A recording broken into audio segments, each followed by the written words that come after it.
Welcome to Wise Talk Radio.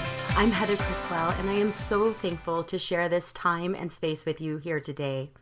My intention for this podcast is to create a space where authentic, powerful, and inspiring stories are shared about life, parenting, business, and love. When we hear a story from another perspective, another person, it gives us the opportunity to set down our own baggage and step into their shoes, see life through a different lens. It allows us to reconnect to our own wisdom for what's right for us in that moment. It sparks that curiosity. It ignites that wisdom. And when we connect into that wisdom, we are empowered. And when we are empowered, we experience love for ourselves, first and foremost, love for our children and each other as a whole, as a community, as humanity on this planet. And today, I'm super excited to have two amazing moms on the podcast with us. They are just light workers on this planet and shining so bright.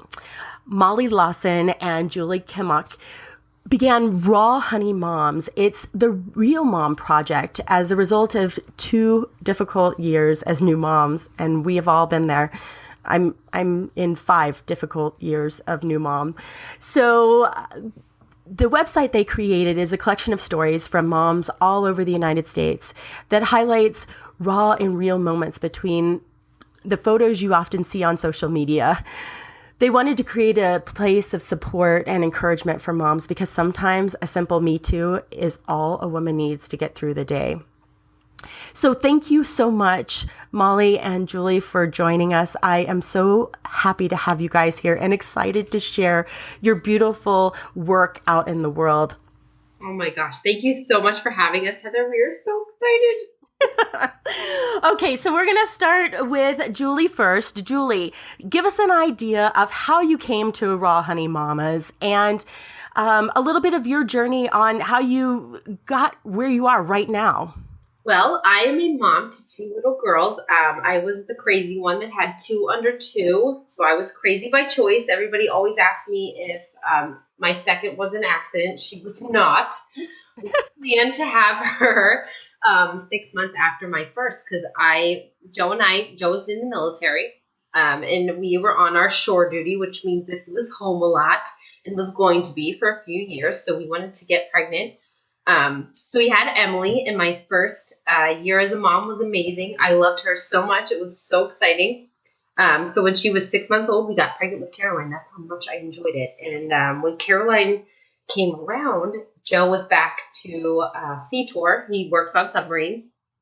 And reality hit me quickly that I was going to be a solo mom to 2 under 2. So Caroline was 1 month old and Emily was 16 months old. And it was fine at first. But when Joe started leaving month after month, he would go away for a few weeks and come back for a few weeks, go away for a few weeks, come back for a few weeks. And that went on for about a year. And just Caroline was not the same child that Emily was. She had a lot more ear infections and just parenting solo. And she was just, more needy than Emily ever was. And it was just a kind of a shocker to the system. And I just struggled that first year. And it hit me. I struggled that first year too. And it just really hit me hard. And I didn't even, it really just kind of blew my mind how sad and isolating and intense it all was. And that was kind of what led me to Raw Honey because I didn't realize how isolating it could be, and I didn't think that there was anybody else kind of experiencing what I was experiencing. So when I met Molly and we kind of shared our stories, I would leave and think, oh my God, there's somebody else out there that's kind of experiencing the frustration that I had as a mom with 2 and just, being alone all the time and being new to the stay-at-home mom thing. And when I met her and she was kind of reassuring me that how normal it all was, and I'd been dying to hear that word for the first years, how normal everything I was feeling was, we just thought how important it was to get that message out that there are so many moms that struggle, and it's not always like a postpartum depression thing. It's sometimes just motherhood in general. And we really just wanted other moms to know that we are here with them and that what they are experiencing is normal if they were experiencing these feelings. And so we just had to start this site and start sharing these stories that we had. So fantastic. The stories that get us to where we are now are really what light the way for other people. So thank you so much for sharing that. And Molly, how did you come to this space? Well, I was one of the lucky ones who did battle some, clinically diagnosed postpartum depression. I know so many of us battle it and actually don't get the title, which is another reason why the site has to happen. But I am also a military mama, wife of a military spouse. I also had 2 under 2 at one point. I use this ocean reference because Julie and I kind of have a common thread here with water. It seems like, I know this, go with me for a second.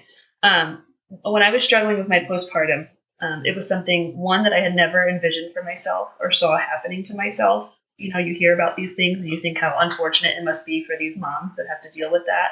Never in my wildest dreams would it have been me, happy Molly, happy, blessed Molly who has everything I should need. So to hit that and to feel those feelings really sent me to rock bottom for myself. I was alone. My husband was also away, not to the extent that Julie's was, but he was in grad school at the time. He actually started grad school 2 days after our first son was born, an hour or two away from our home, and it was dead winter in Maine where we were living, and I was under like 8 inches of snow. I was so isolated. Isolated is the word that keeps coming back in both of Julie and I's stories, and that's what we're kind of trying to combat here with the site is isolation. But I used the ocean reference in that I was just struggling to keep my head above water. It seemed like everybody else had a boat, if that makes sense. I was like, Julie and I talk all the time. I was hanging on to little things, trying to just keep my head up. And I'd look around at these other people, and social media was a big contributor here. And that I would see other people's lives, other moms, good friends, family, acquaintances, even strangers, and look at them and think, they're so happy. They've got it together. They are enjoying this. What's wrong with me? This is something I've dreamed of my whole life. So many of us dream of being a mom from when we're little with our baby dolls. This is something that was, I know, ingrained in my heart. I was supposed to do. Why am I crying? Why am I sitting on my kitchen floor at 2 a.m. sobbing when I have a perfectly healthy 2-week-old baby boy in the other room? These are feelings that really struck me, and it didn't stop postpartum. I got the help I needed. I did move forward. Writing was honestly the turning point for me when I started a blog a couple of years ago, got some feelings out, and that was kind of the first time I realized that was the catalyst to my healing, was writing and sharing and connecting. And when I met Julie, the whole story is something I could get into. I won't right now, but if you visit our site, give it a read, because I met Julie at a time when I just was desperate to talk to somebody. We were at a pediatrician's office, and it was like, it's so not like me to do it, but I did. I reached out to her, and the universe just knew that I needed her, and she needed me, and this thing needed to be born. And I was looking at her. She seemed like she had a boat. She was floating, and she was fine, and I was desperate for that. And then when you meet someone like Julie, who is this beautiful mother, someone you look at out in the world and you think, man, she's got it together, right? But you get the behind the scenes when you open up conversation with someone who, just fortunately enough for me, happens to be genuine and honest and loving. And you find that you're seeing reflections of myself in her. And I realized that I'm not alone. I'm normal. Same thing. Like, I'm just reiterating what she said about me. I'm listening to her say that, and I'm kind of shaking my head like, no, it was you. It was you. It wasn't me. It was you. We were having these conversations, these authentic, genuine, just really honest conversations. I'd share something with her, when we go out to lunch, just about, this happened to me. This is how I feel. Why am I not normal? And she's right there with me. She met me in my moments, and I met her in hers. And we just thought this was too good to keep to ourselves. We had to open it up to other people at the expense of our own, I'll say, embarrassment. I guess it's kind of embarrassing at some point to share these things. It was hard for me to open up about postpartum and to kind of wear that badge and say, yeah, I was a mom that experienced that. I still do to some degree. I take anxiety medication. I'm that mom. And I found out that it's so worth it to me now to have the voice and to say it, because I'm willing to put myself out there. Julie's willing to put herself out there for the better good of other individuals finding their normalcy, their, Right. I guess I just thought there's too many moms that struggle in silence like I did for a year. And if we can just, there are so many times, Heather, when I wasn't even sure how I was going to get up the next day. And if we can help one other mom, just know that they're not alone. That was kind of the reason behind Raw Honey. Yeah. And if for me personally, and I hope for everybody who joins us here, is just letting go of watching those other boats. As I'm calling it. Like when you're in the water and you're being tossed in the waves, don't look at the other boats and wish you had a boat. Make your boat. Make steps so that you have a boat. You have some firm ground to stand on. Don't just get tossed in the water and think that you're just going to be flailing there alone and unrecognized. So that's kind of I really love that boat analogy. And I think to myself, like, I feel the same way when I have my own boat and everybody looks at my boat and says it's great. And what they don't see is like my toes holding all the holes in the bottom, holding on for dear life that I don't sink this boat. So that's the image that I got when you were talking, is that like I'm holding all these holes with hands, fingers, toes, my tongue, anything that I can hold on to keep this boat floating. So I thought that was a really great, I've never thought about it that way, but isn't that funny? That's the image that I get of myself. So it's true, but that's the image that needs to be shown. People need that side of the boat. You need to see what's in the boat. You can't just judge a book by its cover, judge a boat from the outside, or think that you're never going to find the shoreline. Like, that's what we need, and that's exactly, Heather, just like you said, you think someone's got this boat and you don't, but guess what? Their boat is on the verge of, popping a hole or sinking, or you don't know. You just don't know, and we can't hold ourselves against what we see. We just have to be ourselves, and like you would agree, we need to keep ourselves afloat in our own ways and not look to other people to do it for us. So thank you. Well, and I think that social media and all of its greatness, and I love social media for being able to connect us. And quite frankly, had I not had social media, I wouldn't meet amazing people like you guys. I mean, right. You're on the other side of the country, so the chances of me meeting you are far less. So I'm grateful. And with that being said, to your point, when we are looking at Facebook and seeing this life, and I've had friends that literally they are on the verge of divorce, and they have husbands that they're unhappy with, and then I get off the phone with them literally, and then I turn around and they're posting, my husband's so great, I just love him, and it makes me kind of feel like I'm in the Twilight Zone. And so I understand that. And yet, with that being said, I think that we do our best to work a lot of the things out in our lives in public so that it feels better so I get it both ways. But to your point, being an observer to other people, it has the tendency to make me feel like I'm not enough. I'm not doing it right. Why aren't we on a vacation in Mexico? Why don't I get to go on a Disney cruise with my kids? And all the things everything that I feel inadequate, it just gets amplified in so many ways. Unless I'm hyper aware in the moment of, I'm happy for them, and I know that that's here for me as well. Right. But rarely am I in that space when I'm on Facebook, quite frankly. There are moments between the pictures that everybody shares. I think that's kind of what Raw Honey really wanted to do, was kind of highlight those moments in between the photos, because we all have these wonderful moments and we do wonderful things with our families, and we share those things because I think there is value to that. You're so excited to share these happy, awesome moments in your life, but we don't share the other side. And so when we're constantly seeing these photos or the feeds about how amazing everybody else's life is, you tend to forget about those moments in between the pictures. So we really wanted to highlight that because, I have gotten the comment even about my own Instagram feed that, oh, you look like you have everything so together, everything's so perfect all the time. I'm like, that is hilarious because it's so not accurate. My husband and I struggle at times. My kids and I struggle. I have failed as a mom. I am so insecure as a person. And it's showing that we can be whole people, and that idea of perfection just does not exist. And I just think it's so important. And especially now that Molly and I have raw honey, we just feel that there is a responsibility on our end to make sure that people see every side of our life and not just the good stuff, because I think there is so much value to that. Agreed. And it's not a place, what I've experienced from your website, from your blogs, from watching you on social media. It's not a place to complain and vent and be frustrated. It's a place to really come together and say, this is how I'm feeling.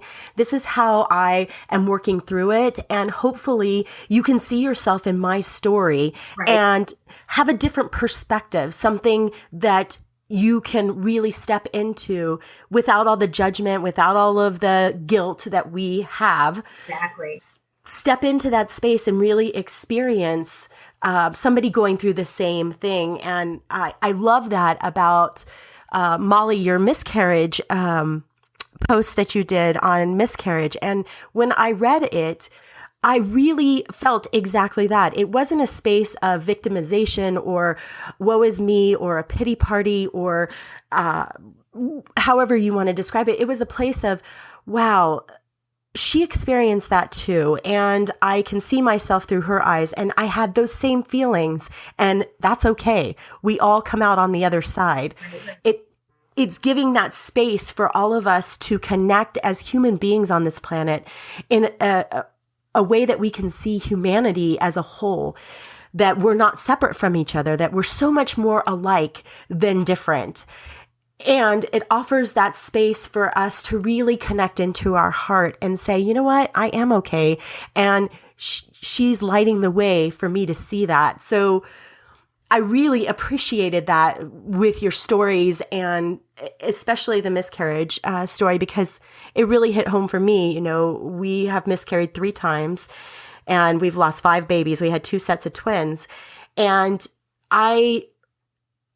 every time was so incredibly different. And yet I could relate to everything that you said. So I didn't mean to interrupt you. I was reading your chapter on your babies the night after I wrote my post, which is funny, like that you're saying that you connect so much and that you know resonate with that, because I hadn't read your chapter yet, which is funny to me and I'm glad to hear you say that, because I remember writing it and then reading your chapter thinking like, oh, I wish I had read it before I wrote it, but then it just worked out. You know, like I was hoping it works out for anybody who brings their story to my story, that it works out. So thank you for that confirmation that it worked out. Yes. And to the chapter you're referring to is Wise Talk from the Other Side, the book that I just released on. And that chapter was about losing all of our babies. And I've done a lot of healing around this. And this book in particular, Wise Talk from the Other Side, was actually a book for myself. It was what I realized is it's going to help millions of people get through grief, loss, depression, divorce. But really, this book was about me. It was me going through the journey of my own life and seeing all the nuggets of love and wisdom throughout. And that chapter in particular, when I got that information from the babies that had passed on, it was a healing space for me in so many ways. And again, we've been on this journey I've been with my husband now. It's 19 years this year. Good grief. So we've been on this journey for quite some time, and we were pregnant the first year we were married. So it's been a long time. And what I will say is, even reading that story, it actually still gave some healing components to what I believed in my mind. Oh, well, that's healed, right? Like, okay, well, I've done that. It's healed. Let's move on. And what I've come to realize is that nothing's ever really, there's scars, and sometimes those scars are like still red and irritated, and sometimes they're completely healed over. But every once in a while, you might get an itch on that scar. It's just, it's always with us. And so I think that these stories have to keep circulating so that we can keep reminding ourselves that all is well, that everything comes back to love. In your book, when you said about the pain being moved around, kind of like shoved in a different corner. About that. Yeah, Julie and I have talked about that a couple times since we both read it. I love that, because that's such a true description of it. And I think you're right in that sometimes we don't want to see it or hear it or talk about it. And I think that's why miscarriage, I guess, is kind of taboo. I still haven't figured it out because I, for one, I'm almost more willing to talk about it than not. I've never been the one that didn't want to talk about it because that's where my healing from it comes from. And that's just me. But the way the world is and the way social media is, like, it really doesn't shine a light on people like me to do so. I'm sure you could agree that it's kind of a personal thing. And for so many people it is, but I just really connected with what you said about moving that pain around because I'm with you. I wrote that, and I guess I don't know how it reads when it's someone reading it as not myself, but I'm not completely healed. And I love the scar analogy because you're right. I've got the scar, but it does itch. And when I wrote that, I was stirring up things that I hadn't even talked about in a year or so. I think people have a hard time talking about it, though. My sister just went through her second miscarriage just a few days ago, and it's always almost as if she didn't, just from my sister's experience, she didn't feel like her, like she wasn't valid enough in her sadness because she was only so far along. And I feel like people have a hard time sharing their stories because they're afraid that it doesn't compare to somebody else's struggle.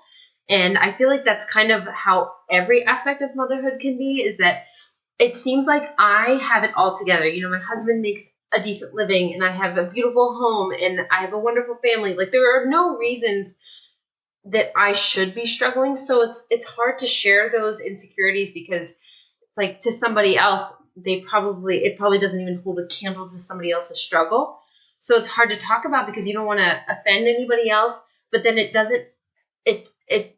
hard to honor what we're going through ourselves when you're trying to be empathetic and supportive of somebody else, but it doesn't take away from our pain. So it's just, I feel like some people feel like there's a really hard a balance that they have to find with sharing their own stories and feeling honoring their own issues without making it sound like it's too trite or. Agreed. I think you look at how it looks on paper. Like, if I wrote that I miscarried at 8 weeks on paper, that on paper versus someone who miscarried at 23, who were you more empathetic towards, right? Yeah, and like, you almost feel silly sharing that. Right, but we need to not look at our struggles on paper and just look in ourselves at those struggles. Right. But anyway, I digress. No, there was the same thing when Joe was away.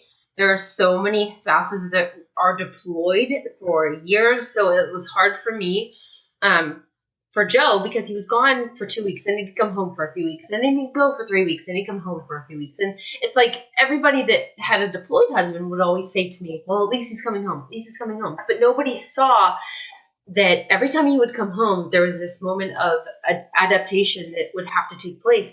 He wasn't used to the noise. He wasn't used to being around women. I wasn't used to having to help. I expected him to show up and just roll right into the routine that we had already had. And here are our kids. Every time he would leave, our kids would be older and different, and things would change and evolve. And he wasn't there for all of that. And it's hard to communicate all of that through email. So we struggled in our own right, but you're right. I don't know. I would probably, on paper, it looks different. Yeah. Well, and to both of your points, I think one of the things that I say over and over again, that all pain is not equal. All pain, all struggle, all challenges are not equal. But our perception of our pain and our challenges is all equal. In other words, when I'm experiencing pain for myself, going through a miscarriage at 22 weeks, that pain is just as big as the person that has a stillborn child in my mind. Right. The experiences don't compare, but the perception of the experience is the same. In other words, it's incredibly painful, it sucks, and I don't know what to do with it. Right. So I think it's really important that we honor that space, that we don't compare the actual experience, but we acknowledge the pain exists exactly the same in our body, in the sense of, I'm hurting, I need help, or I'm hurting, I need space, whatever that is for ourselves. And honoring that in each other, that, because I do hear both of you and feel the same way, that, oh, well, my miscarriage wasn't as bad, or whatever right. added in, right? Your husband being deployed or being away for a couple weeks isn't as bad as 2 years. With that being said, it is as challenging in our own perspective. Right. Yeah, it's hard to get over that in the moment. It's almost like the unseen hurt. You can see it on paper, but you can't, like what Heather's saying, the perception of that pain. I can't look at Julie and see how she's perceiving her pain, nor can she look at me. And right. That's I think where the disconnect is. Yeah. And that's what your blog is. And I say blog loosely because it doesn't feel like a blog to me. It just feels like this really safe, warm, loving, warm, fuzzy place to be myself in it and really embrace. I mean, even Julie, the post you just did on Take Off the Cape, Mama, where you talk about saying yes to help. That is the biggest challenge in my life, is saying yes to help. And I somehow, and even expecting the village to just show up, and asking for help even, those are the biggest challenges for me, that when I'm in the space of I need a break and I don't feel like I can get it, I need to say yes. I need to say yes to help, and also ask for help, because what I've realized is there's not a lot of people.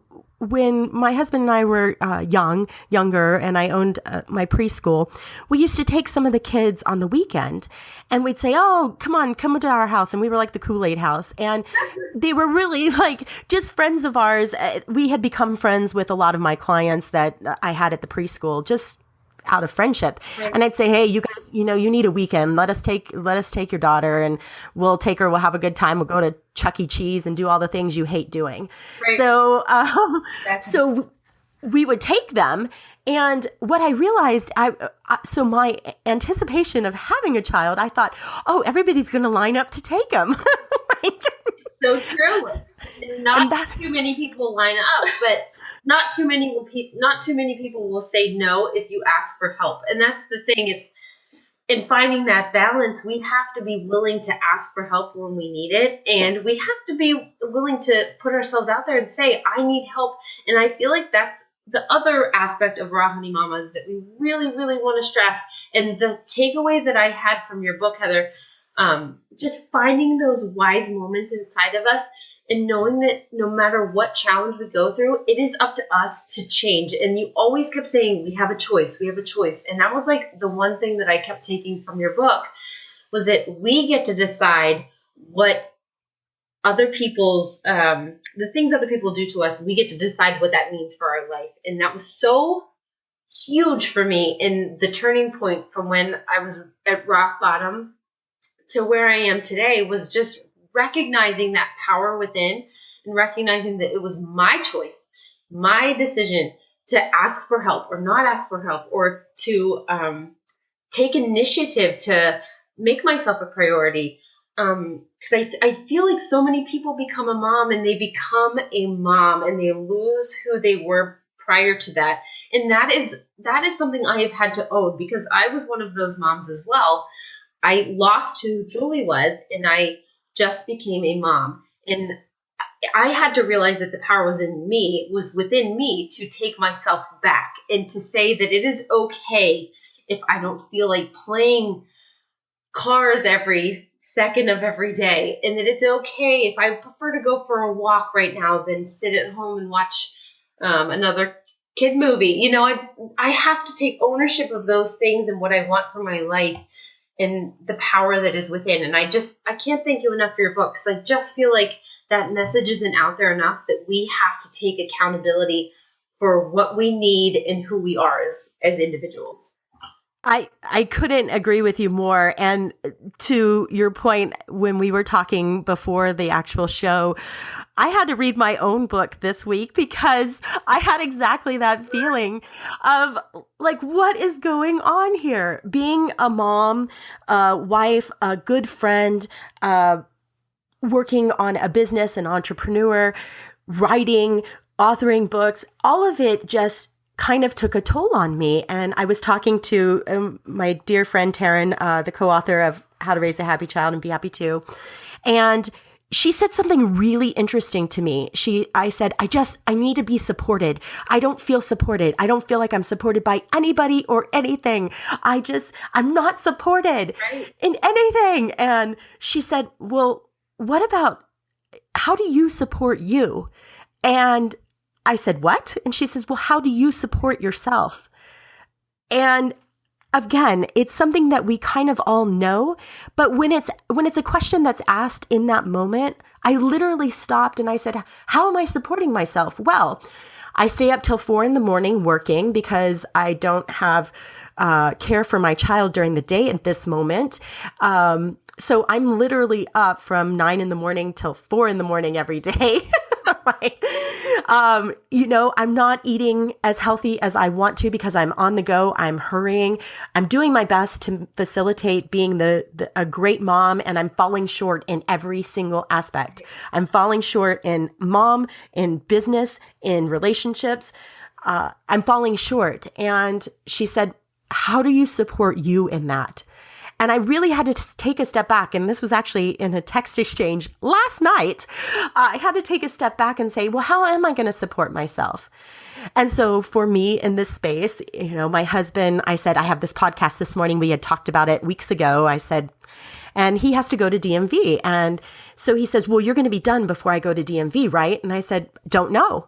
And he said, well, and I said, well, you just might have to take him with you. That's an option. Yeah.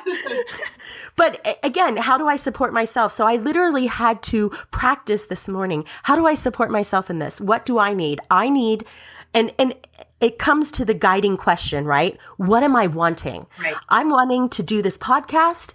I'm wanting to be in a safe place to do it where I don't feel rushed. I don't have to worry if my son jumps in and starts talking on the podcast. Yeah. I want to take my time. I want to be present. I want to be alive and well in this space.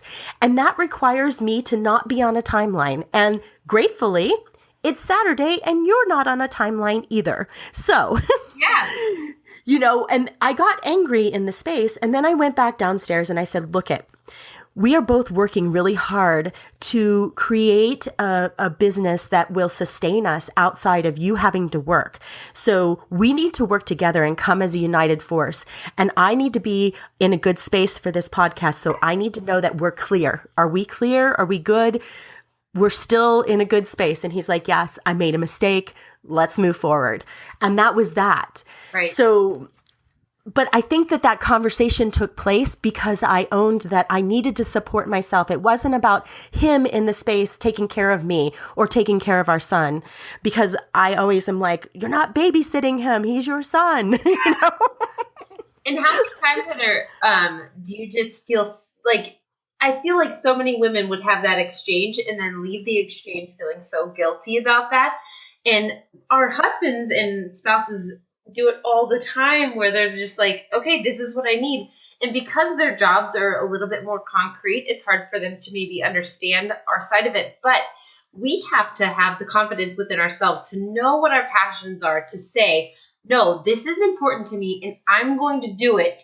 And you need to support me. I support you. You need to support me. And I need to take this moment for myself. And we need to get through that. And you need to hear me. And I need to be sure that I'm being clear with you on what's important for me and what my priorities are. Because taking these moments to do this podcast and to pour myself into Raw Honey Mamas was so important to me. And I wanted to be sure that my husband understood that, because when there's something comes up, I need him to take the initiative to handle our children, because this is important to me. And I don't want to be passive aggressive about it, and I don't want to be wishy-washy about it. I want to just say, tell him exactly what I need so that he can help me out. Because if I'm not clear, or if I feel guilty about it, it's not going to come across as meaningful as I feel like it needs to be. And I feel like as women, we need to own what we need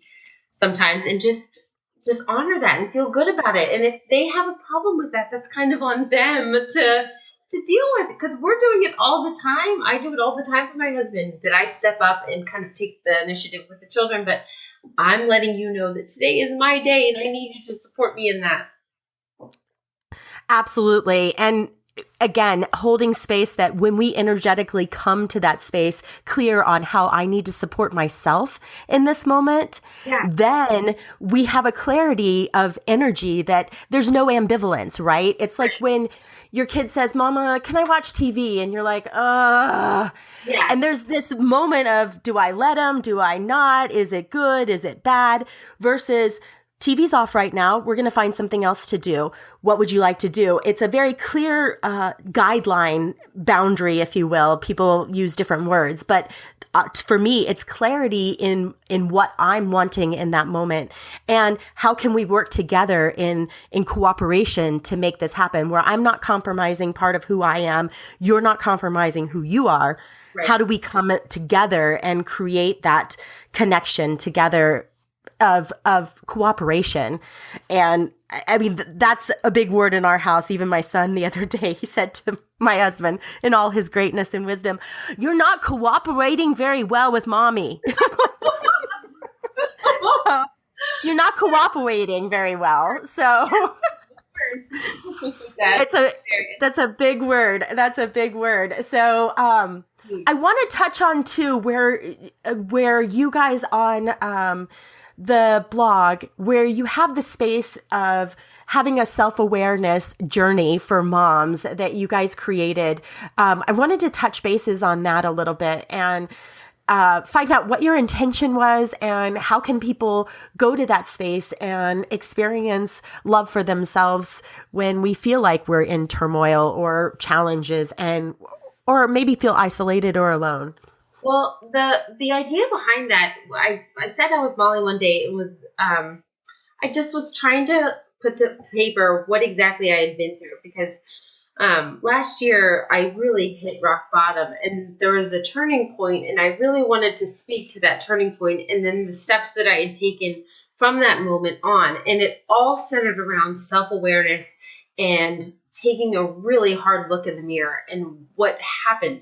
So I tried to come up with every single step that I had been through, whether it was on a medical side, a mental side, personal relationships, even clutter around my house. And it has been a journey for me. And we wanted everybody to kind of be able to come to our site and take a piece of what we've learned and implement it in their own lives. So the questionnaire, it's kind of a self-guided journey that they can go on where they can evaluate every aspect of their lives and really be honest with themselves as to what's going on. Because I feel like there's all these surface issues that I used to deal with, and I used to do a lot of finger pointing and blaming. And once I stopped all of that and was able to look at myself and be honest with myself about what was working and what wasn't, that's when the actual change happened. So we wanted to kind of do these questions as a journal prompt for people to really look inside and ask themselves the hard questions, because it is tough, especially with my husband. He has a really great job. It was tough for me to tell him, hey, being a stay-at-home mom isn't for me. I know we're in the military. I don't know how to make this work, but this isn't working for me. So I had to take that moment and really just take a step back and look at what I needed. And school was a big a game changer for me, because it allowed me to be me for a few hours a week. And I'm still able to be a stay-at-home mom, but I'm able to do other things. So we just feel like that self-aware journey worksheet kind of allows you to take a moment and look at yourself in the mirror and ask yourself the hard questions. And I'll just add to that in that Julie and I, like she said, sat down, I think it was maybe a month ago, and we said, you know what has it been these past couple months that's gotten us to where we are versus where we were, say, 4 months ago? Because Julie and I kind of found we had a turning point at kind of around the same time, which coincidentally happened to be when we put our children in school. Right. So Julie I'm sorry. I'm laughing really hard at that. I love preschool. My hands are up. Oh my God. I will pay you $1 million to give you 3 hours a week. Well, we said we can't just write on the site and say, hey, put your kids in preschool, end of issue, right? So she said, well, let's both separately think about what we've done these past couple months. And when I came back to Julie, I said, honestly, my number one, as cliche or mushy as it sounds, is you. Like, Julie is my Julie's my gal. Julie's my thing. Julie's what has kind of caused the tipping point for me. So when she authored these kind of, I like to call them journal prompts, because when she had me kind of test run it, sit down and work through them myself in my own journal, I just felt like every time I got together with her during these school hours and talked, like that's what it was for me. So we can't record every conversation we have. We can't write down, step for step what we're talking about. We have to have these organic conversations, but the way Julie kind of outlined them, which I think she did a great job in kind of putting what we were doing onto paper, if that makes sense. So I was almost able to have these conversations with myself that I would have else, had with Julie at, say, Panera on a Wednesday at 10 o'clock in the morning, Right. So it was taking what we were doing, and that's the bottom line, is we're just offering what was working for us. It's a recipe. It's not a one size fits all. It's not a come to our site and here's how we're going to fix your problems. Like you would say, Heather, it's just taking a good hard look at yourself and seeing yourself and maybe what we've gone through or what we're going through, and just taking the good and leaving the rest, I think was our big takeaway. Like, take what you want from our resources, take what you want from the worksheet, maybe skip number 3, maybe jump to number 5. It's not a one size fits all. And I think we really want to stress that home, in that it's there for you. It was there for us. And then I also wanted to just point that your book really honed in on that for me, Heather, was that we are always going to go through struggle in our lives, and we can't avoid that. But what can we take from those moments, and what can we learn from them, and how can we apply something great going forward? There are things that happened to me as a child that I wish didn't happen, but as a mom, I'm almost glad that they happened, because I will be sure not to do them with my children. Like, it's all these moments that I feel like we've struggled with that give me that it was like a teaching moment for me to go forward. Moment. Yeah, my wise inside moment. And I love that book for that, because it doesn't matter what we go through in life, we can use that information for good. And it's up to us to be smart enough to look at those issues and find the good in it, because there's something good to be found in every single struggle that we face. I love that you guys say that. And I think that that's really what Raw Honey Mamas is all about, is giving that space. Number one, especially with this journaling, is giving us the space to have clarity, right? That what am I wanting? What does that look like? How does it feel? What's working for me? What's not? And also, to your point of that, being okay in that space, that I am not a stay-at-home mom. I don't like it. Right. I don't like playing all day. That is not who I am. For me in particular, I feel exactly the same way. I love business, and I love being in business, and I love writing. And so I had that experience for myself. And why I laugh so hard is because my dear friend Taryn says to me every time, I haven't seen you the happiest as when your son was in school. and it's not because he's away from me. No. It's because I get to tune back into me.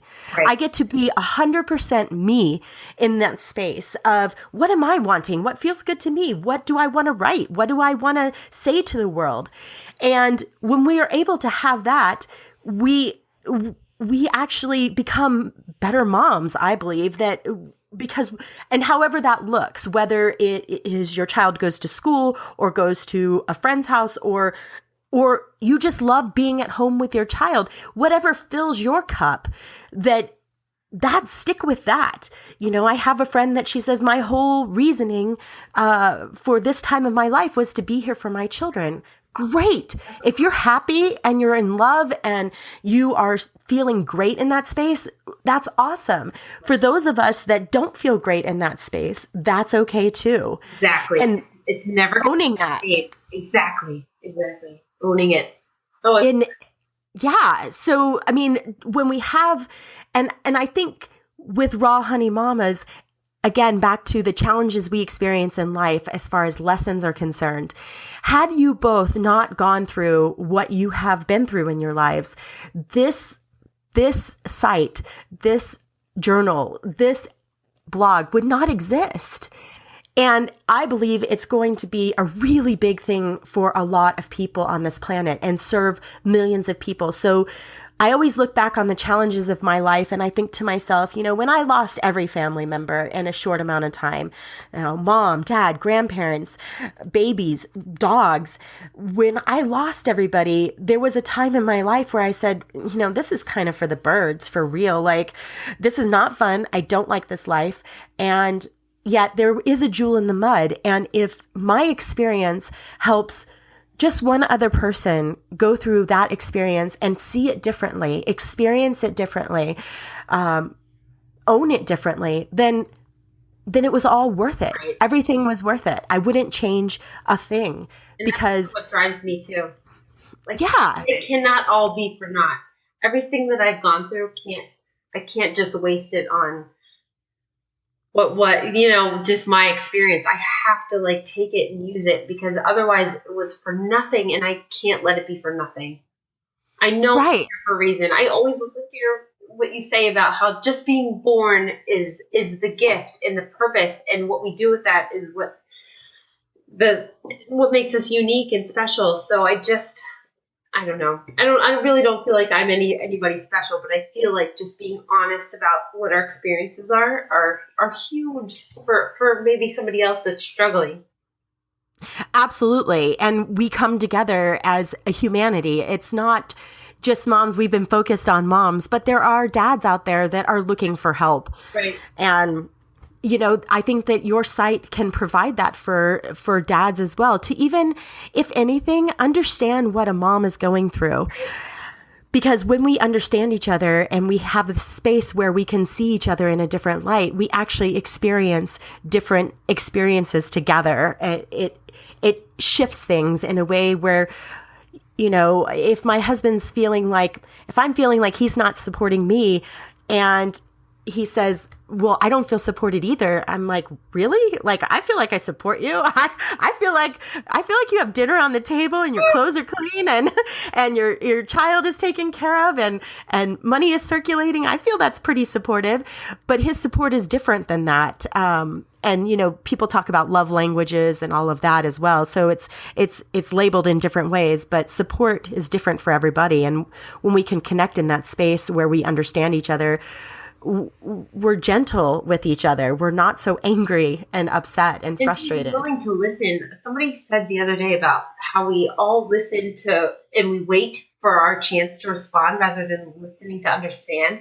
And I thought that was so powerful, because my husband does the same thing. I come to him and I'm saying, oh, you don't recognize what I'm doing with the kids all day long. And it's like, when I stop and really ask myself, like, what have I done for him? What do I do for him to support and validate his work? Besides just checking your boxes, like laundry, meals, like saying, just right? On outside of personal the checked boxes. It very rarely was I doing it, sadly enough, and it stinks, but you realized it. Yeah, and then you just do better, But if I can just listen to him and not wait to just respond with, but.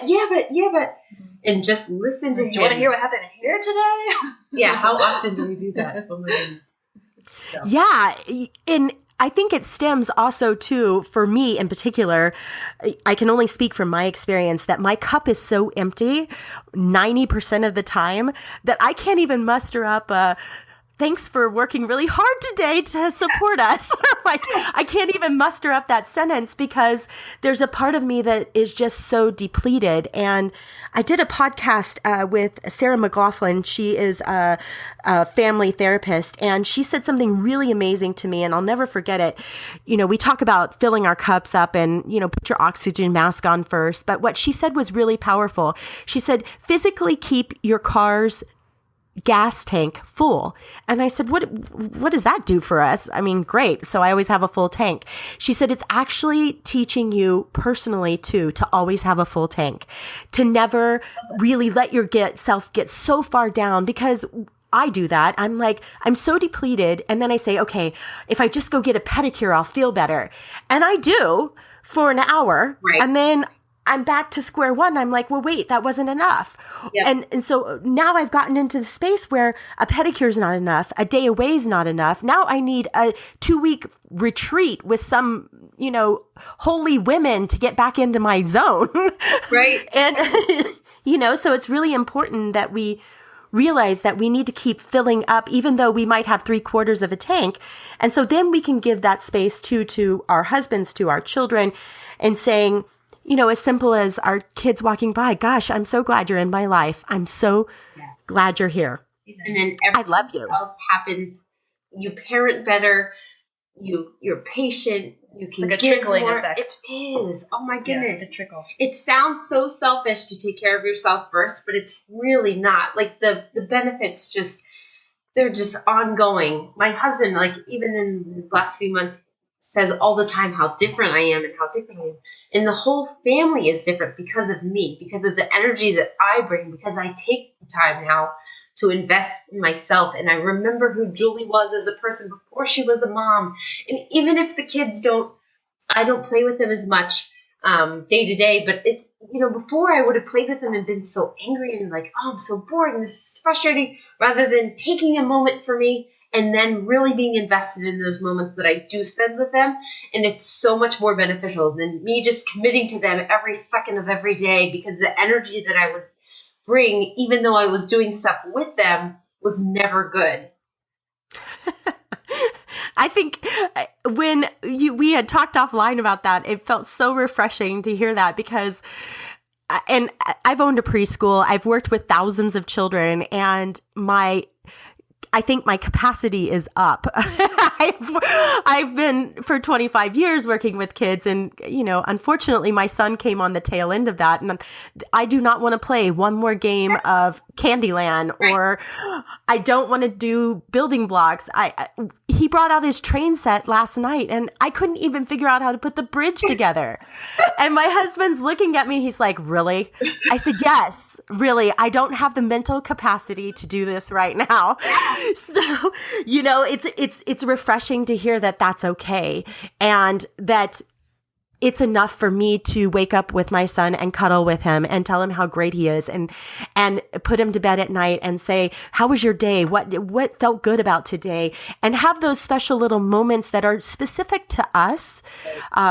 His dad's a builder. He loves building with him. I don't like building. I don't like learning. I'm not the one that goes, let's find out about the solar system and build one and Google it. And, that's not my thing. My thing is, you're amazing. You're special. You're wonderful. I love you. How can we shine your light in the world? Look at you. You're magnificent. Like, right. That's my greatness that I bring in, honoring that it's enough, that we are all enough. And I think that that's what ties your entire website, your mission, your vision together, is that we are all enough, and that we have the space that we can share these stories in a really beautiful, authentic, compassionate way that's not complaining, whining, a pity party. It's truth, and it's love for each other. And to the point that I was bringing before we got on this podcast was, I've worked with a lot of mom bloggers, and especially promoting our book.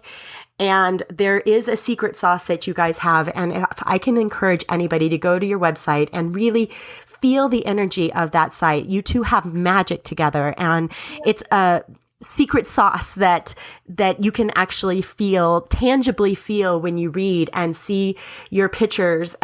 They're not staged. They're beautiful and loving and perfectly imperfect, So that's what I love about you guys. And we could talk about this forever. Yes.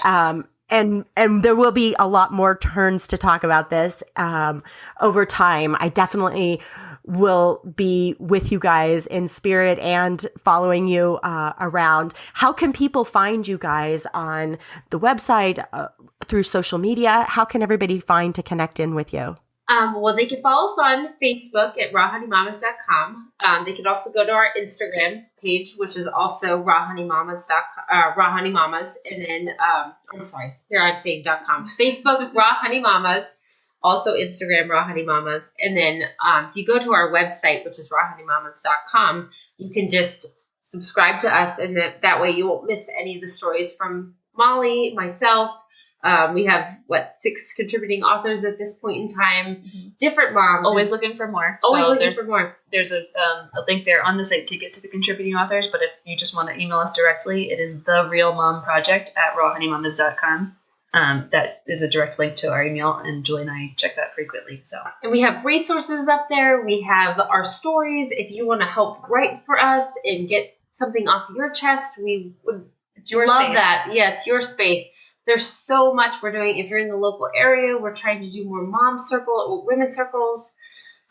So we just really want you to be a part of it. We really just want to share the moments between the pictures that you see on social media and open that up and let everybody know that it is so normal to not be perfect all the time and to have rough moments. So we're right there with you. But yeah, rawhoneymamas.com, and you can subscribe to us right there on the top of our opening page there.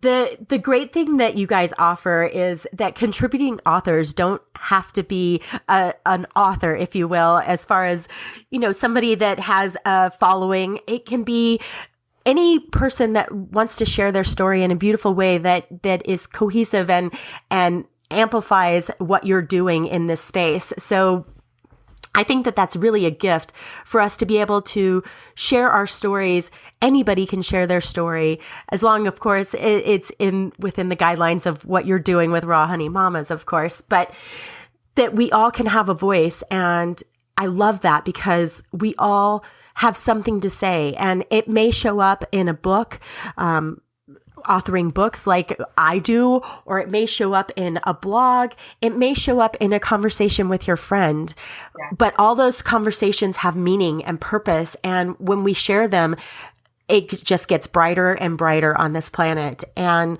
we all need to shine our light, because I believe that there are a lot of challenging times in our way, especially for us here in America. There's a lot of discord and a lot of unrest, and we all need to be a force of light and love. And I think if anything that has come from all of this uneasiness in our country in particular, is that women in particular are rising up in their courage, and they are saying enough. And regardless of how they say it, we are all taking our own personal space and owning who we are and that we have a voice. And that voice can carry different messages, and they all are valid.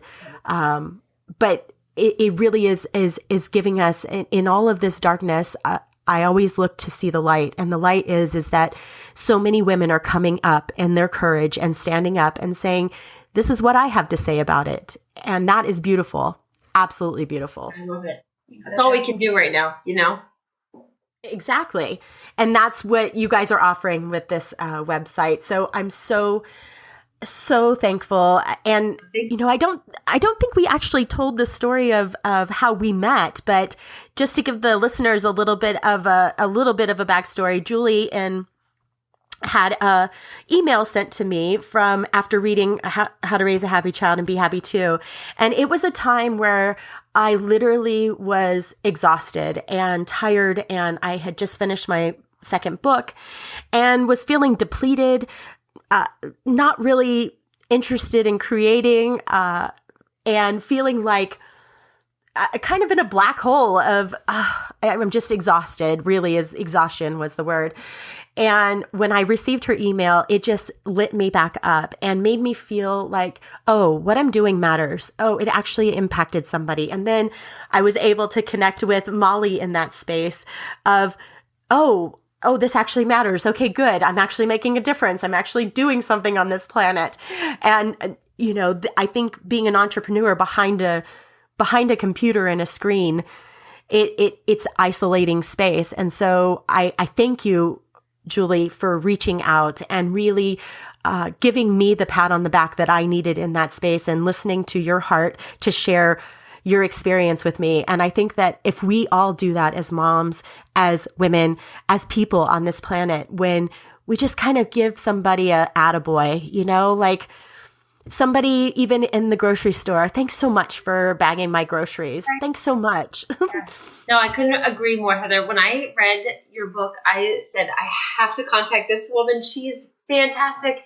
And if we would all take a moment to do that so much more often, can you imagine what the world would be like? Because even like when you're struggling at the grocery store with your child and he's having a meltdown, if a mom would come over and just say, man, I've been there, I've totally been there, and just giving the encouragement to keep going, because I don't think we're all here. We don't have to impact every single person on the planet, but if we can just give a little light into a few people and let that trickle down, oh, it's so powerful. So I cannot thank you enough for your book and for reaching both back. books. Julie showed me a couple of emails that you had responded when she first wrote you, and I was like, my jaw dropped at just how much intention and time and effort you put into writing back. So it just, I couldn't believe it. Speaks to the kind of person you are, really Heather. Because honestly, when I first reached out to you, I thought for sure you're just going to, oh, thank you so much, blah, blah. But I got this giant paragraph back, and I was like, oh my God, I called Molly right away, and they Heather wrote me back, and it was so amazing that you, of all people, would respond to somebody like me. It was just so encouraging, and I just think that your voice just had such an impact on my life, and if there's anything that we can do to keep promoting it, because it's just so important how that whole Wise Inside message is just so important to my life. You'll never know the impact that you've had on it. So I truly appreciate your time and you just being you, because you've forever changed my life. Oh, well, thank you. I literally, it's like, you're like #love fest. Like, and it really is about building. I've talked about that in the last chapter of the book, is remind your child of their greatness. The same thing for us is when people tear us down, that doesn't serve us. When we criticize and judge, it doesn't serve us. It doesn't make me think harder about being a better person. It just reminds me of all the weaknesses that I feel about myself and confirms them in really awful ways. Right. So why not have the space where we build each other up? And we, this is a whole nother topic we can discuss at another time, but just around the idea of praising our children. And I think that the difference about praising, and I say our children, but this goes to the world, right? The difference between praising and actually authentically appreciating are two different things. Yeah. Praising a kid by saying, oh my gosh, you put your shoes on. That's so great. You're amazing. You're wonderful. You could put your shoes on. You're fantastic.